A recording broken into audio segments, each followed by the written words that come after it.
ఉన్నటువంటి మోడీ గారు సంతకాలు చేసి వాణిజ్య ఒప్పందం మీద సంతకాలు చేసి దాన్ని అమలు చేయాలని చెప్పి ప్రయత్నం చేస్తున్నారు. అది కనుక అమలు చేస్తే దానివల్ల రైతాంగం నష్టపోతారు. రైతాంగాన్ని, వ్యవసాయాన్ని కూడా భారతదేశంలో అన్ననే కూడా అమ్మేసుకునేటువంటి పరిస్థితి వస్తుంది. అటువంటి అమ్ముకునే పరిస్థితి కానివ్వకుండా ఈ రోజున నిరసన దేశవ్యాప్తంగా పిలుపునవడం జరిగింది.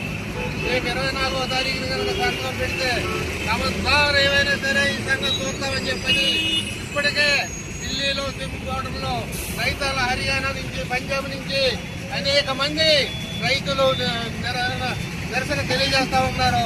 అయినప్పటికీ కూడా మోడీ గారు ఎదురుకెళ్తున్నారు. ఇప్పటికైనా తెలుసుకుని ఆ సంతకం చేయకుండా దాన్ని రద్దు చేయకపోతే కనుక రానున్న కాలంలో ఇంకా ఆందోళన కార్యక్రమం బాగా విస్తృతం చేస్తామని చెప్పని హెచ్చరిస్తుంది. మన హరిరామ్ గారికి ధన్యవాదాలు. సిఐటియు జిల్లా ప్రధాన కార్యదర్శి వాసు గారిని మాట్లాడవలసింది కోరుతున్నాను.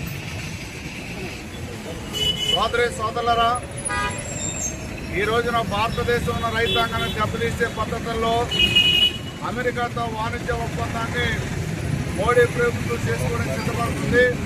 ఈ వాణిజ్య ఒప్పందాన్ని సిఐటియు తీవ్రంగా వ్యతిరేకిస్తుంది. ఈ రోజున రైతాంగం పండించే పంటలకి గిట్టుబాటు ధరలు లేవు. రైతుల ఆత్మహత్యలు పెరుగుతున్నాయి. ప్రజలకు ఆహార ధాన్యం సరిగ్గా అందట్లేదు. ఇలాంటి తరుణంలో మనకి ఉత్పత్తి అయిన సరుకులకు ధరలేనటువంటి పరిస్థితుల్లో విదేశీ వాణిజ్యాన్ని, విదేశీ సరుకులను దిగుమతి చేసుకోవడాన్ని వ్యతిరేకిస్తున్నాం. ఎప్పటికైనా మోడీ ప్రభుత్వం దేశంలో రైతాంగాన్ని కాపాడే విధంగా, పంటలకి మద్దతు ధర కల్పించే విధంగా చర్యలు చేపట్టాలని ఈ రోజున కార్మిక సంఘాలుగా రైతులు చేసే పోరాటానికి సంఘీభావం తెలుపుతున్నాం. రానున్న రోజుల్లో రైతుల హక్కులు కాపాడుకోవడం కోసం జరిగే పోరాటాల్లో సిఐటియు సంపూర్ణ మద్దతు తెలియజేస్తుందని ఈ సందర్భంగా మోడీ ప్రభుత్వం రైతాంగ వ్యతిరేక విధానాలు ఉపసంహరించాలని డిమాండ్ చేస్తాం. వాసు గారి ధన్యవాదాలు. ఇప్పుడు ఏకేఎఫ్ నాయకులు గండు శ్రీనివాసరాజు గారిని మాట్లాడుతుందిగా కోరుతాం. సోదరులారా, ఈరోజు మన ప్రధానమంత్రి మోడీ గారు ఈ వాణిజ్య ఒప్పందం అమెరికా అధ్యక్షుడు ట్రంప్తో వ్యవసాయ రంగాన్ని వ్యవసాయ రంగాన్ని అమెరికాకి తాకట్టు పెట్టే విధంగా ఈ వాణిజ్య ఒప్పందం మీద సంతకాలు రేపు 24వ తారీఖున ట్రంప్ గారు, మోడీ గారు సంతకాలు చేయడానికి చూస్తున్నారు. దానికి కారణంగా ఈరోజు మన సంయుక్త కిసాన్ మోర్చా పిలుపునివ్వడం జరిగింది. ఈ వాణిజ్య ఒప్పందాలు జరిగితే కనుక మన వ్యవసాయ రంగం, మన దేశ వ్యవసాయ రంగం అమెరికా యొక్క కబంధ హస్తాల్లో చిక్కుకుంటుంది. దానివల్ల ఏంటంటే మన వ్యవసాయ రంగం పూర్తిగా దెబ్బతింటుంది.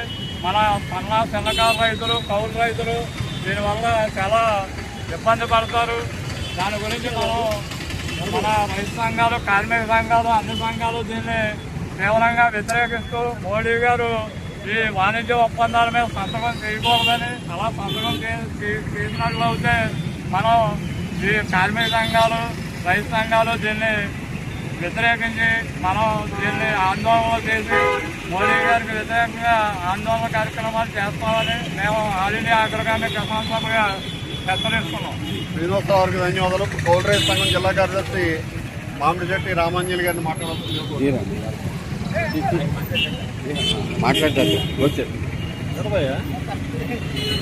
సార్ ఫోటో నాకు ఫోటో తీసాను దాకా.